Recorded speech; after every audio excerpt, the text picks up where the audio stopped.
તો મિત્રો આજે આપણે ચીકુડી વાવવાની છે અને આ ચારા સરખા કરવાના છે અને આ છે અમારું ખેતર। જે પણ ખેડૂત ભાઈઓ ખેતી કરતા હોય તે લાઈક વિડીયો કરી દે, વિડીયોને લાઈક સબસ્ક્રાઈબ અને કોમેન્ટ પણ કરી દેજો। ચલો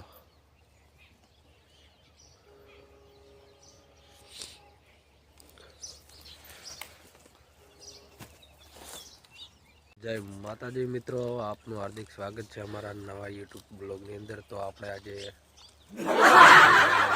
ચારા માલ જોવાના છે એટલે જોઈ લો આપણે નોકરી લાગી ગઈ। ટણ તો કેમ છો મિત્રો, આપણે નીકળી ગયા છે ઘરે। આટલા ઘડે ચારા જ બોધતા હતા અને આજે ચીકુડી વાવવાની હતી એટલે પાણી પણ આવશે એટલા માટે આપણે નીકળી ગયા છીએ હવે દુકાને જવા માટે। અને થોડું કામ છે એટલે લગભગ તો દુકાને નહીં જવાનું પણ થોડી વિઝિટ કરવા જવાનું છે એટલા માટે। જય હિન્દ જય ભારત, બન્યા રહેજો વિડીયો। અને એક બીજું કે પહેલી વાર બ્લોગ ચાલુ કર્યો હોય અને કદાચ છે ને જો આ બ્લોગની અંદર તમારા બધાનો સહકાર અને સપોર્ટ મળશે તો રેગ્યુલર બ્લોગ બનાવવાનું ચાલુ જ રાખશું અને સારા વ્યૂ, સારી લાઈક, સારા સબસ્ક્રાઈબર પણ કરી નાખજો તો રેગ્યુલર વિડીયો આવી જશે અને નવા વિડીયો પણ જોવા માટે તૈયાર રહેજો। અને તમે કહેજો કઈ જગ્યાએ વિડીયો બનાવવા જાય છો અને કઈ જગ્યાએ નહીં જઈએ।